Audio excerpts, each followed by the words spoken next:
Suling Emas, Jilid 12 bagian 4.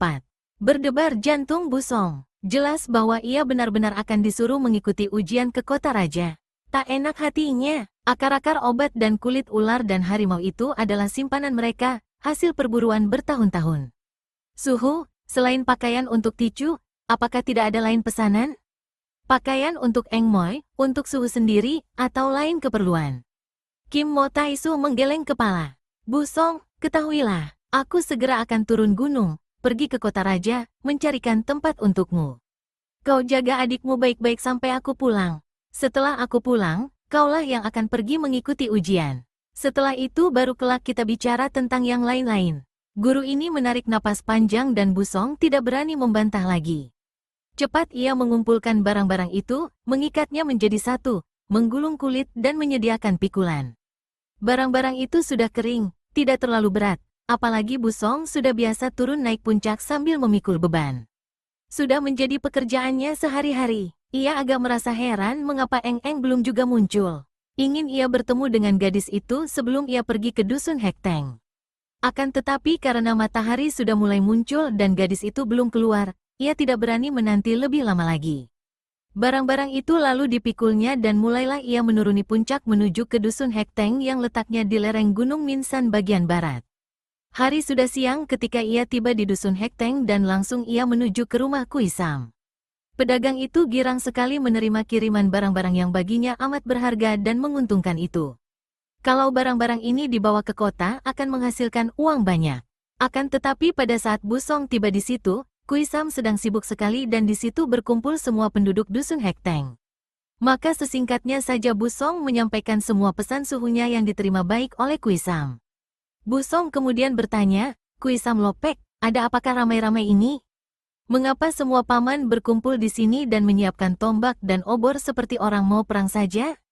Kebetulan sekali Kongcu datang ke sini. Tentu Kongcu sebagai murid Kim Mo Taisu akan dapat membantu kami mengusir atau membinasakan musuh ganas, kata seorang di antara penduduk Hekteng yang mewakili Kuisam menjawab. Muka Busong menjadi merah. Ah, maafkan, Paman. Biarpun aku benar murid Suhu, namun aku bukan belajar ilmu silat, melainkan belajar ilmu sastra. Oleh karena itu, mana aku mampu berkelahi dan membunuh orang? Tentu saja para penduduk dusun itu tidak ada yang mau percaya. Mereka anggap sudah wajar seorang pendekar murid orang sakti selalu merendahkan diri, rendah hati dan pura-pura lemah. Wah, Kongcu terlalu merendah.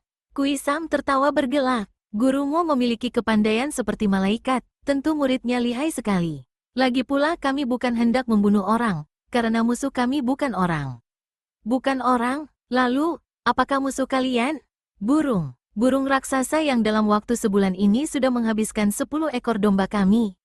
Oh, agaknya Hektiau, Raja Wali Hitam, yang pernah disebut-sebut Suhu, kata Busong kagum. Pernah ia bersama suhunya pada suatu senja melihat titik hitam tinggi di angkasa. Makin lama titik itu makin besar dan akhirnya tampaklah seekor burung hitam melayang-layang amatlah gagahnya. Tadinya Busong menyangka bahwa burung itu seekor Garuda, akan tetapi suhunya segera menerangkan, bukan, burung itu adalah seekor Hektiau yang sukar dilihat. Agaknya ia datang ke sini untuk mencari-cari tempat yang aman untuk bersarang dan bertelur. Mungkin sekali, kata Kuisam. Besarnya bukan main, ganas dan kuat. Sebuah kakinya mampu mencengkeram seekor domba. Paling akhir ia mencengkeram 2 ekor domba dan dibawanya terbang dengan mudah. Memang bulunya agak kehitaman, akan tetapi matanya merah seperti api menyala. Busong makin tertarik. Lalu kalian ini hendak menyerbunya secara bagaimanakah? Dia pandai terbang, bagaimana kalian dapat mengejarnya? Kami akan menyerbu sarangnya, Kongcu. Sudah kami ketahui di mana sarangnya, di puncak batu karang sebelah selatan. Agaknya dia bertelur di sana. Kita akan obrak-abrik sarangnya, tentu dia akan lari ketakutan dan biar dia minggat mencari tempat lain. Hendak kami lihat, apakah dia berani melawan api, haha. Busong tertarik sekali. Boleh aku ikut menonton? Haha, tentu saja boleh. Dengan adanya Kongcu, kami makin tidak takut terhadap burung raksasa itu, jawab mereka. Berangkatlah rombongan itu sebanyak 25 orang. Kuisam menjadi pemimpin rombongan berjalan di depan. Busong berjalan di sampingnya. Mereka bernyanyi-nyanyi dan bersenda gurau seperti seregu pasukan hendak maju perang melawan musuh. Diam-diam Busong mengalami kegembiraan yang belum pernah ia rasakan selama ini. Orang-orang ini benar gagah, pikirnya. Perjalanan mulai sukar, mendaki sebuah puncak yang penuh batu-batu seperti karang, runcing tajam dan kasar. Namun, mereka adalah penduduk gunung yang sudah biasa melalui jalan seperti itu, maka perjalanan dapat dilanjutkan tanpa banyak kesukaran. Hanya kini tidak ada yang bernyanyi lagi, tidak ada yang bersendau gurau, karena keringat telah membasahi tubuh yang lelah dan hati mulai berdebar tegang. Makin dekat dengan sebuah batu karang berbentuk menara yang menjulang tinggi di puncak, makin berdebarlah hati mereka. Di ujung batu karang itulah si burung raksasa bersarang. Akhirnya mereka tiba di bawah batu karang seperti menara itu, terengah-engah menyusuti keringat. Tiba-tiba terdengar bunyi bercicit-cicit nyaring di atas batu karang, lalu terdengar kelepak sayap dan mereka menjadi gelisah ketika tampak seekor burung hitam raksasa terbang melayang keluar dari atas batu karang. Inilah si Raja Wali Hitam yang ganas itu. Bulunya kehitaman, matanya mencorong seperti api bernyala. Cepat nyalakan obor, seru Kuisam dan ramai-ramai mereka nyalakan obor. Ada yang mulai melepas anak panah ke arah burung itu karena si Raja Wali kadang-kadang menyambar ke bawah sambil memekik-mekik nyaring. Akan tetapi, anak panah itu disampok runtuh oleh sayapnya yang besar seakan-akan anak-anak panah itu hanyalah mainan kanak-kanak belaka.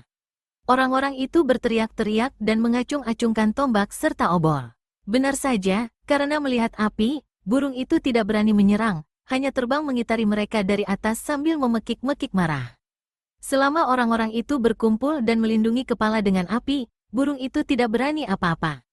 "Hayo kita ke atas, kita bakar sarangnya," teriak Kuisam. Akan tetapi jalan pendakian ke atas batu karang itu amat sempit, hanya 2 orang saja dapat secara bersamaan mendaki ke atas, itu pun amat sukar. Kuisam dan seorang lain lagi mendaki, akan tetapi baru kurang lebih 3 meter, burung Raja Wali itu menyambar dari atas. "Awas!" teriak mereka yang tinggal di bawah. Kuisam dan temannya terkejut, cepat mengangkat obor di tangan kanan untuk melindungi kepala sedangkan tangan kiri memegang batu karang yang menonjol. Bahkan Kuisam menggerakkan tombak untuk menusuk ketika bayangan hitam itu menyambar. Akan tetapi kibasan sayap yang besar dan amat kuat itu sekaligus memadamkan 2 buah obor, mematahkan tombak dan membuat kedua orang itu terlempar jatuh ke bawah. Baiknya teman-teman di bawah segera menerima tubuh mereka yang langsung roboh bergulingan bersama orang-orang yang tertimpa. Biarpun babak belur, namun mereka selamat. Kembali burung itu menyambar, akan tetapi sambil memekik marah ia terbang ke atas kembali setelah semua orang menyatukan obor dan mengacung-acungkan ke atas. "Dia takut api dan tidak berani menyerang kita," kata Kuisam yang masih merasa mendongkol. "Akan tetapi mana bisa kita mendaki bersama? Paling banyak hanya 2 orang yang bisa mendaki bersama, dan hal itu berbahaya." "Menghadapi 2 obor saja ia tidak takut," kata yang lain. "Kita gunakan panah api, kita ikatkan benda bernyala di ujung anak panah dan kita panahkan ke bagian atas. Agaknya sarang itu berada di puncak, dalam sebuah goa," kata Kuisam. "Lihat itu," tiba-tiba Busong berkata.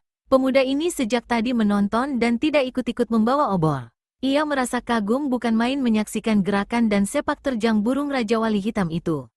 Ketika melihat penuh perhatian ke arah puncak karang, ia tiba-tiba melihat 3 buah kepala burung muncul, 3 buah kepala burung yang lucu sekali karena tidak berbulu, matanya melotot. Semua orang berdongak memandang. "Itu anak-anaknya, kita serang dengan anak panah," kata Kuisam. Usul ini lebih mudah dikatakan daripada dilakukan, karena selain terlindung batu karang yang menonjol, juga semua anak panah disapu habis oleh Raja Wali Hitam yang melindungi anak-anaknya. Bahkan terjadi ribut dan gempar ketika seorang di antara mereka tertusuk anak panah yang runtuh dari atas, tepat mengenai daun telinganya sehingga robek. Tiba-tiba Busong meloncat dari tempat duduknya. Ia sejak tadi memperhatikan anak-anak burung itu dan melihat betapa seekor di antara mereka agaknya tertarik oleh ribut-ribut di bawah. Entah tertarik entah ketakutan, akan tetapi anak burung yang seekor ini bergerak-gerak makin ke pinggir. Ia sudah khawatir sekali, maka begitu melihat anak burung itu tergelincir keluar dan jatuh ke bawah, ia sudah melompat dan menerima burung kecil itu dengan kedua tangannya. Dari bawah burung itu kelihatan kecil, akan tetapi setelah ia terima dengan tangannya, ternyata sebesar bebek. "Saudara-saudara, harap mundur. Tak baik ribut-ribut ini dilanjutkan," Busong berkata dengan suara keras. Entah suaranya yang berwibawa, Entah karena mereka menganggap ia seorang pendekar murid Kim Mo Taisu, akan tetapi semua orang berhenti memanah dan mengundurkan diri, memandang kepada Bu Song yang memegang anak burung itu di tangannya. Sekarang aku mengerti, kata Bu Song. Raja Wali itu mencuri kambing untuk memelihara anak-anaknya. Kalau anak-anaknya sudah pandai terbang, tentu mereka akan pergi meninggalkan tempat ini, karena asal mereka bukan di sini. Anak burung itu bercicit di tangan Bu Song dan induk burung beterbangan di atas, memekik-mekik dan menyambar-nyambar ke arah Bu Song. Akan tetapi tidak menyerang pemuda itu karena Bu Song mengangkat anak burung itu di atas kepalanya. Kemudian dengan tenang pemuda itu lalu mendaki batu karang berbentuk menara itu, perlahan-lahan dan hati-hati ia mendaki ke atas. Burung Raja Wali Hitam menyambar-nyambar lagi sambil memekik-mekik dan orang-orang di bawah sudah menahan napas melihat betapa burung besar itu menyambar ke arah Bu Song. Namun, burung itu tidak menyerang. Agaknya melihat pemuda itu memegangi anaknya sambil mendaki dan tidak membawa api yang ditakuti, burung itu dapat mengerti niat orang menolong anaknya. Setelah tiba di puncak, Bu Song melihat sebuah goa yang besar. Kiranya di dalam goa itulah sarang si Raja Wali karena lubang itu penuh dengan rumput kering. Ia menaruh anak burung itu di dekat dua saudaranya, dua ekor burung kecil yang serupa dan yang memandang Bu Song dengan mata melotot-lotot lucu. Bu Song tertawa dan mengelus-elus kepala mereka. Tiba-tiba matanya tertarik oleh setumpuk benda putih kekuningan di pinggir sarang, benda seperti agar-agar kering.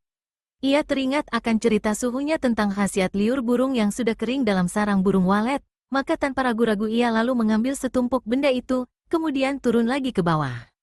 Burung Raja Wali itu mengeluarkan suara aneh terbang berputaran mengelilingi tempat itu dan matanya selalu melirik ke arah Bu Song. Sama sekali ia tidak mengganggu Bu Song yang mendaki turun. Setibanya di bawah, orang-orang menyambut Bu Song dengan kening berkerut. Mereka merasa tidak puas karena belum berhasil membasmi musuh, malah pemuda dari puncak Minsan ini seakan-akan berpihak kepada musuh. Bu Song seorang pemuda yang luas pandangan dan cerdik. Ia maklum akan isi hati orang-orang itu, maka ia segera berkata, "Saudara-saudara, maafkan pendapatku ini. Akan tetapi burung Raja Wali Hitam itu tidaklah jahat. Buktinya, ia tidak pernah membunuh manusia untuk dijadikan mangsanya. Ia menyerang manusia sekarang ini hanya karena kita yang lebih dahulu mengganggunya. Maka tidak perlu kita memusuhinya. Akan tetapi, dia sudah menghabiskan 10 ekor kambing kami," bantah seorang. "Kalau tidak dibunuh, tentu akan menghabiskan lebih banyak lagi," sambung orang kedua. "Tidak, asal dijaga baik-baik," kata pula Bu Song. "Kambing-kambing yang sudah diterkamnya, biarlah kelak aku yang menggantinya, kutukar dengan akar-akar obat. Selanjutnya, jika kalian menggembala domba, supaya mempersiapkan obor. Begitu dia muncul, kalian menyerang. Dengan cara begini, burung yang lapar itu tentu akan mencari binatang lain dalam hutan. Lebih aman begini daripada harus bermusuh melawan burung ajaib yang amat berbahaya itu. Untuk apa mengorbankan nyawa manusia kalau jalan lain dapat ditempuh?" Akhirnya semua orang itu setuju dengan pendapat Bu Song dan pemuda ini dengan hati girang pulang ke puncak membawa liur, ilar, kering burung Raja Wali Hitam. "Sudah terlalu lama kita meninggalkan Kam Si Ek, bekas suami Liu Luxian, bekas Jenderal Ho Han yang gagah perkasa. Seperti telah diceritakan di bagian depan, semenjak ditinggalkan istrinya, Kam Si Ek hidup menduda selama 3 tahun di samping putranya, Kam Bu Song. Kemudian ia menikah lagi dengan Ciu Bwe Hua, putri seorang sastrawan bernama Ciu Quan yang tinggal di Tingchun.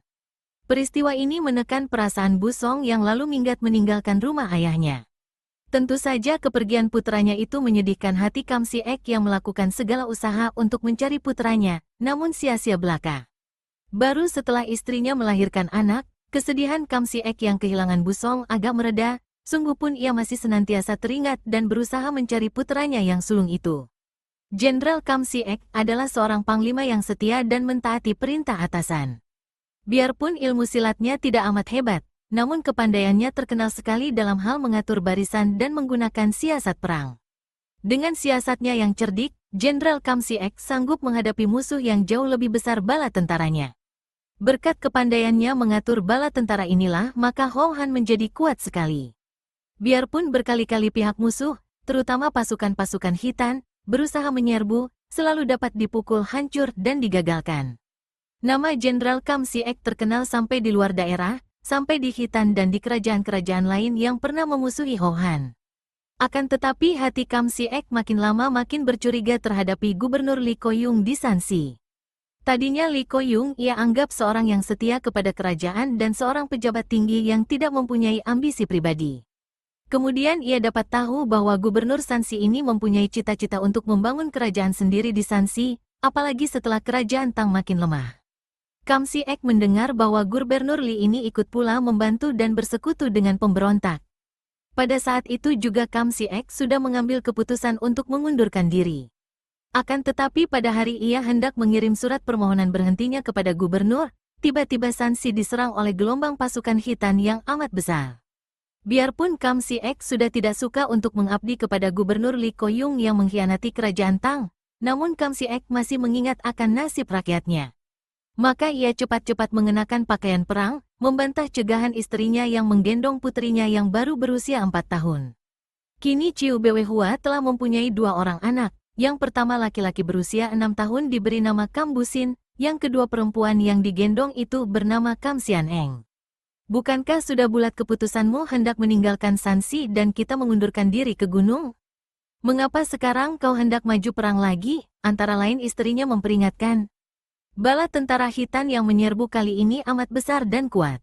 Aku maju bukan untuk membela Gubernur Lee, melainkan untuk mencegah bangsa Khitan merusak kota-kota dan membunuh rakyat. Biarlah kali ini menjadi tugas terakhir bagiku. Kau tenanglah dan jaga baik-baik kedua orang anak kita, istriku. Kemudian berangkatlah Kam Si-ek. Ia memimpin barisan memotong jalan yang akan dilalui bala tentara Khitan yang datang menyerang bagaikan gelombang. Dengan siasat memecah-mecah barisan dan membuat jebakan-jebakan dan perangkap, akhirnya ia berhasil memotong barisan musuh menjadi beberapa bagian terpisah, lalu pasukan-pasukannya yang terlatih baik itu menyerbu dari tempat-tempat sembunyi mereka. Pertama-tama menggunakan panah-panah api untuk mengacaukan bala tentara Khitan yang sudah terpotong itu, kemudian mengurung mereka yang sudah terputus dengan bagian perlengkapan dan setelah mereka menjadi lemah keadaannya, barulah pasukan-pasukan ini menyerbu. Seperti telah kita ketahui, pada waktu itu Raja Kulukan, ayah Putri Tayami telah meninggal dunia dan kedudukan Raja Khitan berada di tangan Kubakan, kakak tiri Tayami. Setelah Kubakan menjadi Raja Khitan, ia mengerahkan pasukannya untuk menyerang ke selatan dan ke timur. Pasukan-pasukannya ganas dan kuat, dibantu panglima-panglima yang kosen. Hanyalah karena maklum bahwa banyak panglima tua masih setia kepada Putri Tayami, maka Raja Kubakan bersikap baik terhadap Tayami. Akan tetapi kebaikan ini hanya lahiriah belaka, sebetulnya di dalam hati ia amat membenci Tayami yang tidak membalas cintanya. Apalagi Raja Kubakan juga tahu bahwa sewaktu-waktu kedudukannya dapat goyah karena Tayami adalah putri mahkota yang sebenarnya. Ia mencari kesempatan untuk melenyapkan saingan ini. Tayami telah menikah dengan Salinga, seorang panglima muda, prajurit perkasa dari Khitan. Mereka berdua hidup bahagia, saling mencinta dan setahun kemudian mereka dikaruniai seorang putri yang mungil dan sehat, dan yang mereka beri nama Putri Yalina. Makin bahagialah kehidupan mereka dan biarpun bekas putri mahkota ini tidak menggantikan kedudukan mendiang ayahnya menjadi raja, melainkan diganti oleh kakak tirinya, Kubakan, namun hati putri ini tidaklah merasa penasaran. Ia merasa cukup berbahagia di samping suaminya yang mencinta dan putrinya yang mungil. Kurang lebih 2 tahun kemudian sejak Putri Tayami melahirkan putrinya, terjadilah penyerbuan besar-besaran terhadap Shanxi yang digerakkan oleh Raja Kubakan. Dalam operasi ini, Raja Kubakan memerintahkan kepada Panglima Salinga, suami Tayami untuk memimpin pasukan. Sebagai seorang prajurit yang bertugas membela negaranya, tentu saja Salinga tidak berani membantah dan siap-siap berangkat. Akan tetapi istrinya merasa khawatir. Suamiku, selama ini tugasmu menjaga keselamatan kerajaan di sini. Sekarang Raja memerintahmu untuk memimpin pasukan menyerang Shanxi. Serbuan ini besar-besaran dan mati-matian, apalagi kalau diingat bahwa di Shanxi terdapat Jenderal Kam Si-ek yang amat pandai sehingga penyerbuan ini amat berbahaya. Aku merasa tidak enak dan curiga, oleh karena itu, aku harus ikut, demikian kata Putri Tayami. Ah, mengapa harus ikut? Kau seorang wanita dan tugasmu menanti di rumah. Biar seorang wanita, sejak dahulu aku sudah biasa ikut mendiang ayah melakukan perang. Pula, aku seorang putri, sudah menjadi tugasku pula menyertai pasukan kita melawan musuh. Benar, istriku, akan tetapi kau harus ingat, Yalina yang masih kecil. Dia anak kita, anak orang-orang peperangan. Usianya sudah 2 tahun lebih. Pula, aku hanya mengantar dan berada di barisan belakang. Aku hanya ingin menyaksikan sendiri bahwa tidak ada sesuatu di balik perintah penyerbuan ini, suamiku. Karena tidak dapat ditentang, akhirnya Putri Tayami berangkat juga bersama barisan yang dipimpin suaminya. Dengan gagah Putri Tayami naik kuda di samping suaminya sambil menggendong putrinya yang berusia 2 tahun lebih. Anggota pasukan menjadi besar hati menyaksikan betapa putri yang gagah perkasa ini menyertai suaminya. Demikianlah, terjadi perang hebat melawan bala tentara yang dipimpin Kam Si-ek. Dan seperti telah disebutkan tadi, Kam Si-ek mengatur siasat memecah-mecah barisan Khitan, memasang jebakan dan menyerbu dengan tiba-tiba sehingga barisan Khitan menjadi kocar-kacir. Pasukan-pasukan Khitan terdiri orang-orang gagah dan pandai perang, akan tetapi menghadapi siasat Jenderal Kam Si-ek, mereka tidak berdaya dan kacau balau. Banyak orang Khitan tewas terkena panah gelap. Dalam keadaan terkurung dan terjebak, Panglima Salinga tewas dalam pertempuran. Berita ini segera sampai di telinga Putri Tayami yang berada di barisan belakang dan sudah terputus hubungannya. Putri Tayami menjadi kaget dan berduka sekali, juga marah. Cepat ia melompat ke atas seekor kuda, menggendong putrinya dan dengan pedang di tangan, putri yang perkasa ini lalu terjun ke dalam kancah perang, mengamuk secara hebat. Pedangnya merobohkan banyak lawan. Keinginan sampai dapat bertemu dengan Jenderal Kam Si-ek yang memimpin sendiri barisannya dan jika berhasil membunuh pimpinan lawan ini, hatinya akan puas. Pedang besi kuning di tangannya adalah pusaka Khitan yang ampuh sekali. Setiap senjata lawan yang bertemu dengan pedangnya ini tentu akan patah dan bagaikan seekor naga betina putri ini mengamuk terus. Akhirnya ia berhasil mendekati tempat Jenderal Kam mengatur siasat dan memimpin pasukannya. Semangat dan kegagahan Putri Tayami ini menarik dan membangkitkan kembali semangat para pasukan Khitan sehingga dalam waktu singkat banyak pula pasukan Khitan yang ikut menyerbu di belakangnya dan sampai pula ke tempat itu. Pertempuran menjadi makin hebat, dan melihat kegaduhan ini Jenderal Kam Si-ek terkejut. Seorang pembantunya lalu melaporkan bahwa sepasukan musuh yang dipimpin seorang wanita, Khitan menyerbu dengan nekat dan berhasil menghancurkan kepungan. Jenderal Kam meloncat ke atas kudanya dan segera memimpin pasukan pengawal untuk membantu pertahanan menghadapi amukan pasukan musuh yang menurut laporan amat berani dan kuat itu. Dari tempat agak jauh dan tinggi ia memeriksa keadaan, lalu memberi perintah pengepungan, memberi isyarat kepada pasukannya untuk mundur dan bersembunyi, kemudian dari 4 penjuru pasukannya menghujani pasukan musuh yang mengamuk itu dengan anak panah. Dalam keadaan dihujani anak panah itulah tiba-tiba Putri Tayami roboh dari atas kudanya, bukan terkena anak panah musuh, melainkan terkena anak panah yang dilepas dari belakang, dari dalam pasukannya sendiri. Mengapa begitu? Kiranya dari sejak mula, Raja Kubakan sudah mengirim orangnya untuk menggunakan kesempatan ini membunuh Salinga dan Tayami. Salinga tewas dalam perang, tinggal Putri Tayami. Namun, pembunuh itu tidak mendapatkan kesempatan melaksanakan tugasnya yang jahat dan berat, karena tentu saja selain hendak mentaati perintah raja dan mengharapkan hadiahnya, ia pun ingin menyelamatkan diri sendiri sehingga tugas itu dapat ia lakukan tanpa membahayakan nyawanya sendiri. Putri Tayami adalah seorang wanita kosen, tidak mudah dibunuh begitu saja. Selain itu, apabila ketahuan para panglima bahwa dia membunuh Tayami, tentu ia pun tidak akan selamat. Maka kini melihat putri itu mengamuk, ia pun lalu masuk ke dalam pasukan yang mengikuti jejak putri perkasa ini. Dalam keadaan kacau balau karena terjebak dan dihujani anak panah inilah, ia mendapat kesempatan baik sekali. Teman-temannya dalam pasukan juga membalas musuh dengan anak panah. Melihat betapa Putri Tayami melindungi diri sendiri dan putrinya dengan memutar pedang bersinar kuning di depannya, pembunuh ini lalu menarik gendewa dan mengirim pula anak panahnya, bukan kepada musuh melainkan tepat ke arah Putri Tayami. Tak seorang pun mengetahui bahwa dialah yang menewaskan Putri Tayami. Semua mengira bahwa sang putri menjadi korban anak panah musuh. Robohnya Tayami ini tak dapat disangkal lagi malah menyelamatkan nyawa putri dalam gendongannya.